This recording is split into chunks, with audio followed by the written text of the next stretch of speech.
SpongeBob has been running for quite some time. Some of the original viewers have fallen out of the regular viewership and moved on to greener pastures due to age or just disinterest. I'm one of the viewers that haven't tuned in since the earlier seasons, but I figured the new holiday special might be worth checking out, and it surprisingly did not disappoint. We've all heard of the notion of leaving milk and cookies for Santa on the night of Christmas Eve. In this special, SpongeBob decides on a more even exchange and leaves a gift for Santa. Santa is throwing out some impressive dance moves and knocks SpongeBob's gift behind the couch. So on Christmas morning, if you finish opening your Christmas gifts and don't see something you asked for, look around. Santa's rear end might have knocked it into the other room. SpongeBob notices the gift a few months later behind the couch while vacuuming. And by a few months later, I mean a whole 7 months later.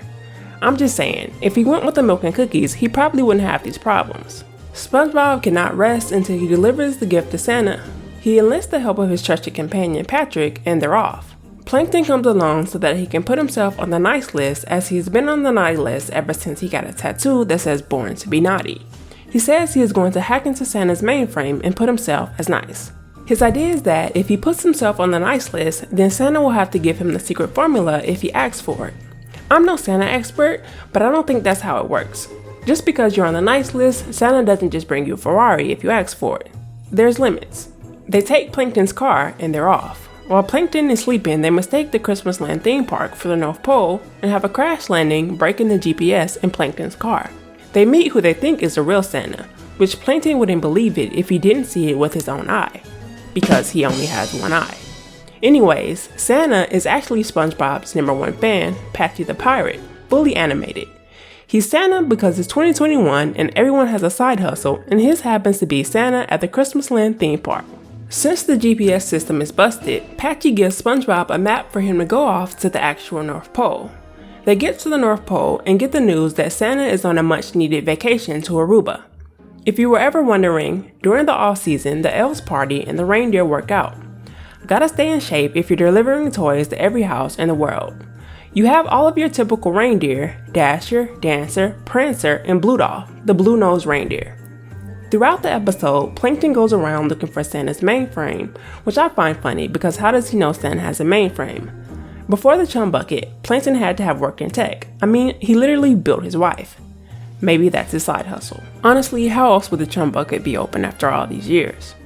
The elves try to attack Patrick and SpongeBob, thinking they are trying to steal the gifts. After an all-out brawl, Plankton finally gets to Santa's mainframe to add himself to the nice list. He appears to just write Plankton, no first, middle, or last name. Santa shows up and SpongeBob is able to give him his gift, which is just a letter.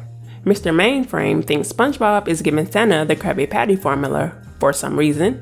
Maybe they're expanding the Krusty Krab to the North Pole, and interrupts SpongeBob in Santa's nice moment, flexes his naughty tattoo, and grabs the letter. Plankton reads the letter, which is just a thank you note essentially. Milk and cookies is just sounding more and more like the better option. I mean, he could have just put the letter right on the side. Santa appreciates the gift, and we fast forward to next Christmas where Plankton is still on the naughty list. This episode, titled SpongeBob's Road to Christmas, was written by Cass, who has also helped write popular episodes such as Nasty Patty, Chocolate with Nuts, and Wet Painters.